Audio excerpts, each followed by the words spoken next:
जज्बात कुछ आंखों में उमड़ते हैं, लेकिन कोर तक गीले होने से पहले ही ठिठक कर रुक जाते हैं। इसके पहले कि आंखें छलछलाएं, मौन उनको रोक लेता है। किस लिए, क्यों? अंतस की पीड़ा का यूं इस तरह व्यक्त होना हर बार आवश्यक है क्या? क्यों न इस पीड़ा को सीने में रखकर इसका भी आनंद लिया जाए?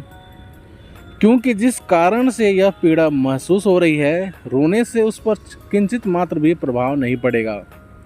और फिर यह सोचा ही क्यों जाए कि पड़ेगा? यदि पड़ना होता तो यह पीड़ा प्रकट ही क्यों होती? फिर यह भी तो होता है कि इस कष्ट का आवेग कितना है। यदि आवेग अधिक है तो रोकना विफल रहेगा, सभी तटबंध टूट कर यह बहेगा ही।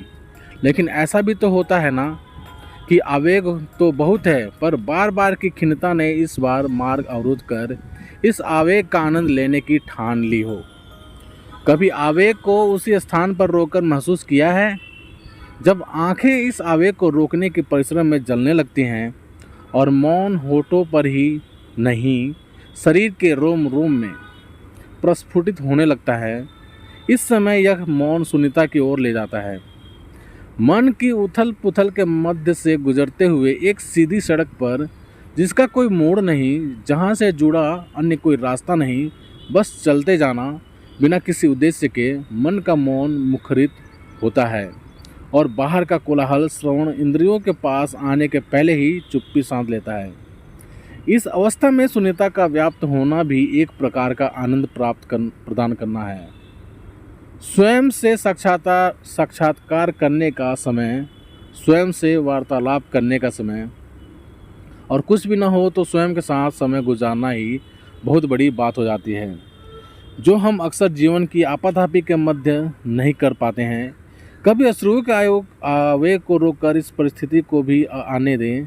आनंद लें इन पलों का भी। पीड़ा का क्या है, वह तो किसी न किसी रूप में विद्यमान रहेगी ही। इस पीड़ा को पीकर उसके साथ चलकर भी कभी देखा जाए। मौन की गुणित परिभाषाओं को साथ रखकर भी उनसे विरक्त होना, कुछ समय के लिए सबसे पृथक होना और फिर धीरे धीरे लौट आना, अपने स्थूल जगत में फिर निर्बाध बहने देना इस अश्रु प्रवाह को, क्योंकि तब ये अश्रु उस यात्रा की थकान को दूर कर देने में कुछ सहायक होंगे।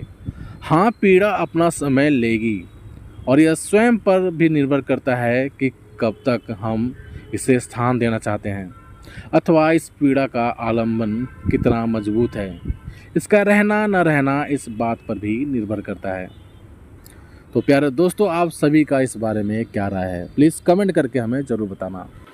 यदि चैनल पर नए हो तो चैनल को सब्सक्राइब भी ज़रूर कर देना। तो चलिए दोस्तों, मिलते हैं आप सभी से एक और नई वीडियो के साथ। तब तक ले जय हिंद, वंदे मातरम।